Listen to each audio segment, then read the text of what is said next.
श्यामपुर गांव में एक घर था जहां सालों से कोई नहीं रहता था, लेकिन उस घर के सामने गांव के सारे लोग अपने अपने घर से रोटियां लाकर रखते हैं और थोड़ी ही देर में वो रोटियां गायब हो जाती है। सबको ये पता होता है कि उस घर में जो चुड़ैल है वो रोटियां खाती है, क्योंकि जिस दिन भी उस घर में किसी घर से रोटी नहीं जाती उस घर में अगले दिन से खाना नहीं बन पाता था और अजीब अजीब सी आवाजें आती हैं। एक दिन एक परिवार गाँव में नया आता है। परिवार में एक अम्मा और उनका बेटा मोहन रहता है।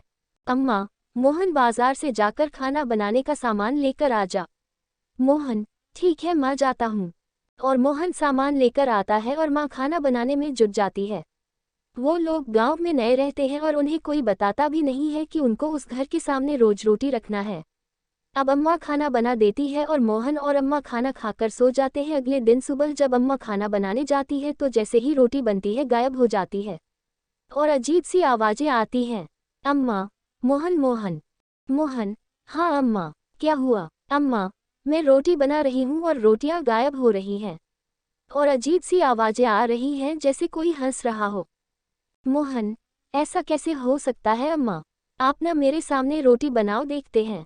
जैसे ही अम्मा रोटी बनाती है रोटी गायब हो जाती है और हंसने की आवाज आती है। मोहन भी चौंक जाता है। मोहन, अरे अम्मा, ये कैसे हो रहा है? कहीं इस घर में कुछ है तो नहीं? दोनों घबरा जाते हैं और गांव के मंदिर में जाते हैं और पंडित से पूछते हैं कि उनके साथ ऐसा हो रहा है। पंडित, बेटा, गांव के बीचों बीच एक घर बना है। रोज उस घर के सामने 2-4 रोटी सुबह शाम रख दिया करो, तुम्हारी परेशानी दूर हो जाएगी। और उस घर के सामने जाकर कहना कि खाना बनते ही रोटी सबसे पहले इस घर के सामने रख कर जाओगे। मोहन, लेकिन पंडित जी ऐसा क्यों?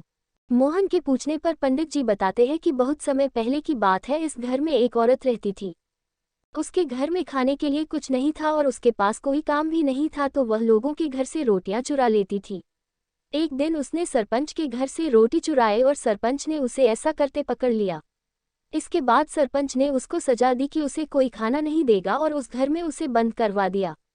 उसकी उसी घर में मौत हो गई और उसके बाद वो चुड़ैल बन गई और तब से ही उसके घर के सामने सबको रोटी रखना पड़ती है। जो ऐसा नहीं करता उसको वह बहुत परेशान करती है। मोहन, तो आप लोगों ने कुछ किया नहीं जिससे उसको इस योनि से मुक्ति मिल जाए?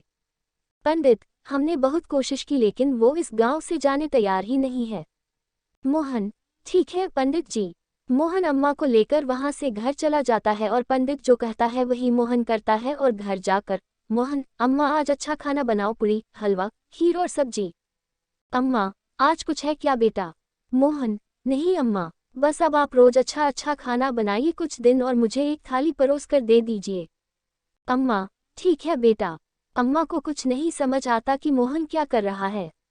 मोहन, आप परेशान मत हो अम्मा, सब ठीक है। मैं ये खाना इसलिए बनवा रहा हूँ कि जब हम रोटी वाली चुड़ैल को ये खाना खिलाएंगे तो उसको कितनी खुशी होगी।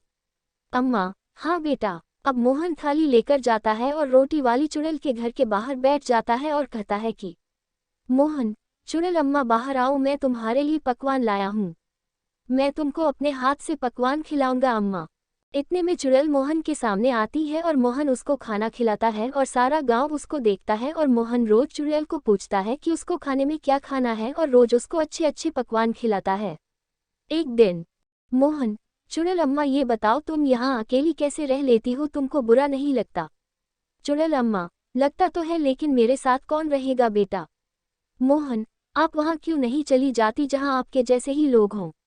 चुड़ैल अम्मा, हाँ बेटा, बात तो सही कह रहे हो।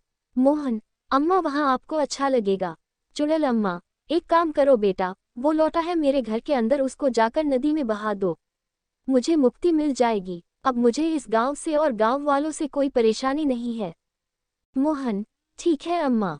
और मोहन ऐसे ही करता है और पूरे गांव को रोटी वाली चुड़ैल से मुक्ति मिल जाती है।